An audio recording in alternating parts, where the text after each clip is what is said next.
Hello, I'm William Wagener from On Second Thought Television. I've been doing a television show in Santa Maria, California, the home of the Michael Jackson persecution, which was executed by Tom Sneddon, the now retired, but at that time elected district attorney of Santa Barbara County, with the help of assistant DAs Ron Zonin and Gordon Auchincloss, plus a fourth one. These four prosecutors, in my opinion, based on the evidence that's in the trial, that's on page 293 of Aphrodite Jones's book, Michael Jackson, The Conspiracy, it was faked evidence and liars falsifying testimony. I want to see justice for Michael Jackson. I know of dozens of people who have been murdered, who have been jailed, falsely accused, and I can't do much for them. I do my little bit and I put it on YouTube, and you can see the one on Pam Gaston. You can see the one on Wilbur Street, which I went in 2004 to New Jersey to get that interview. Good thing, because he died 2 months later. But in Michael Jackson's case, what was done was so beyond the pale of forgiveness.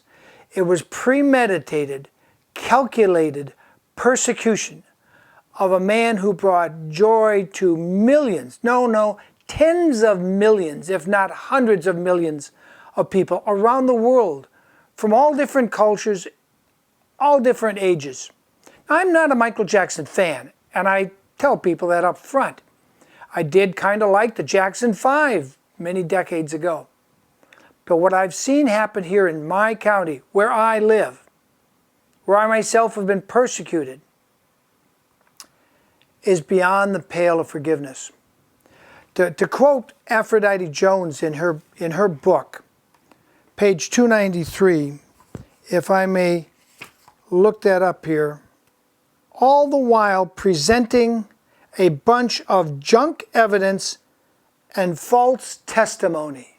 That's what Aphrodite Jones concluded in her book. I agree wholeheartedly. In fact, I told that to Aphrodite Jones before she had a conversion and decided to write this book. It's not a secret. I put a few of them up on my YouTube channel where you found this clip. What I propose now is that in Michael Jackson's case, we the people, at least that segment that call themselves Jackson fans, have the power to drag Tom Sneddon and Ron Zonin kicking and screaming. You have the power to put them on trial for fake falsification of evidence, manufacturing of evidence, coaching the witnesses, all of that and more. It's all there in the transcript. What I propose is this. One, I'll create a website. I want to see 500,000 Jackson fans sign in and say, yes, Mr. Wagener, I'm in it for 10 or 20 or 50 bucks. I will pledge that much for the production of an accurate documentary of the Michael Jackson trial, which shows how crooked, and it was crooked, how faked the evidence was, and it was faked. I was there virtually every day except for when his two sisters came. This trial was without question beyond the pale of forgiving and just saying, oh, Tom Sneddon just made a few mistakes and presented fake evidence accidentally. No, no, no.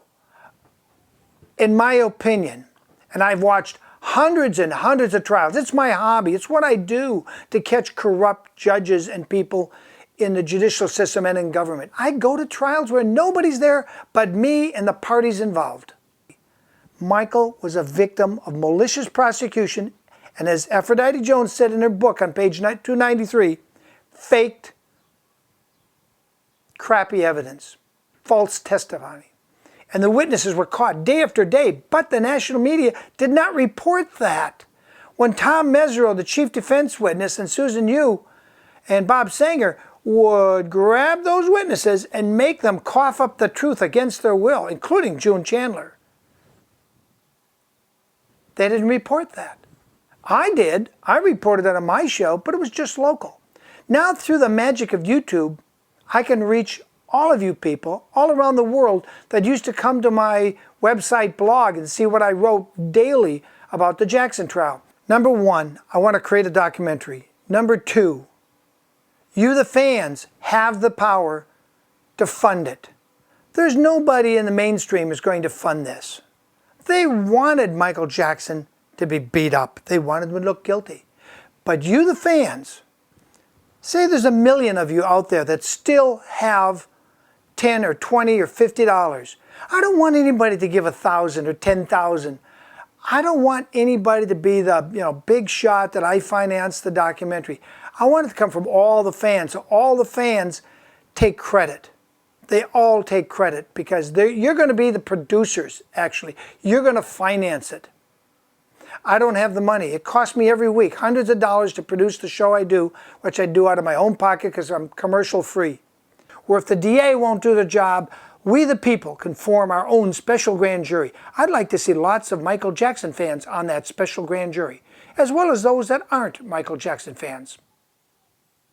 They look at the transcript. They look at the evidence. They call me and other people and say, what do you know? What will you swear to under oath? We get a court reporter. It's all on the record. Then they issue their indictment to arrest for felony conspiracy, felony evidence manufacturing, Prosecutor Tom Snedden, Ron Zonen, Gordy Auchincloss. Those three, and maybe the fourth one too, get indicted. They get put on trial. Now, even if a jury says, oh, we just can't convict one of our former prosecutors, well, then that's a reflection of how sad justice has become. But the very fact that a special grand jury would convene and do that will vindicate Michael. It will always be a matter of historical record that a special grand jury indicted the prosecutors for faking evidence. And suppose when it goes to a trial of 12 jurors in this county, they look at it and say, you know what, we have to find him guilty. The evidence is on the record from the 2005 trial. Then Tom Snedden will collect his retirement pension in a prison somewhere in California. The same with Ron Zonen, the same with Gordy Auchincloss. Michael, we can't bring you back to life, but we can if we the people and we the Michael Jackson fans, of which I'm not one, demand it and make it happen. And you the fans, you have the power.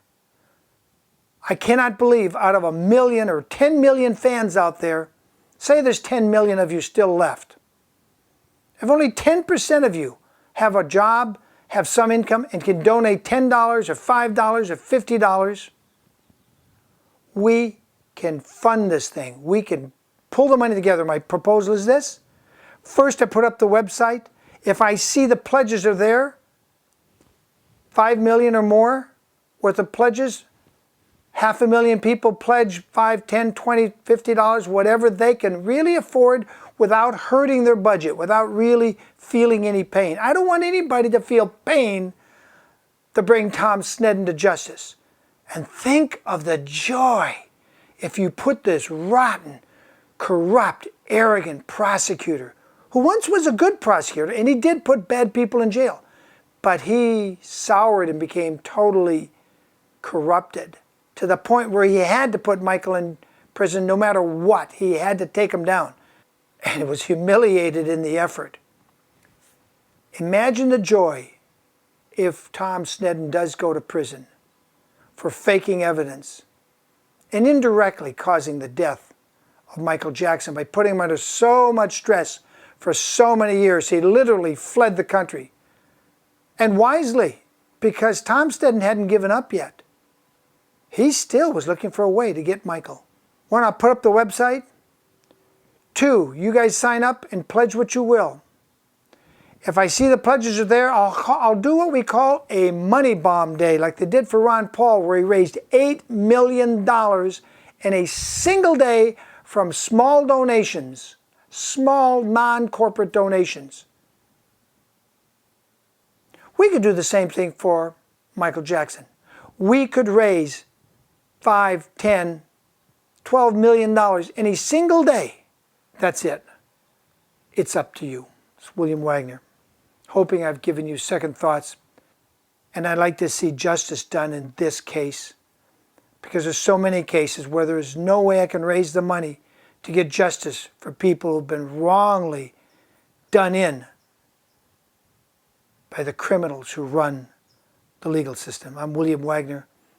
That's my last thought. Now it's up to you to take action. See ya.